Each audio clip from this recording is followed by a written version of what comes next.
മഹാരഥന്മാര് പഠിപ്പിക്കുന്നുണ്ട്, 11 രാത്രികളിൽ അഥവാ 11 രാവുകളിൽ ഇബാദത്തുകളെ കൊണ്ട് സജീവമാകൽ വലിയ സുന്നത്തുള്ള കാര്യമാണ്, പ്രതിഫലം ലഭിക്കുന്ന കാര്യം കൂടിയാണ്. ആ 11 രാവുകളിൽ ഒന്നാണ് ഏത്? വിശുദ്ധമായ അള്ളാഹുവിന്റെ മാസമായ റജബിലെ 27-ാം രാവ് അഥവാ നാളത്തെ മഗ്‌രിബിന് ശേഷമുള്ള വ്യാഴാഴ്ച രാവ് 27-ാം രാവ് എന്നുള്ളത്.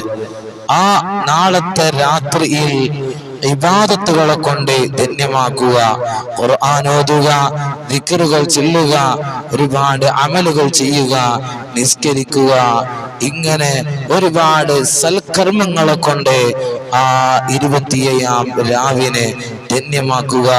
അത് കാരണമായി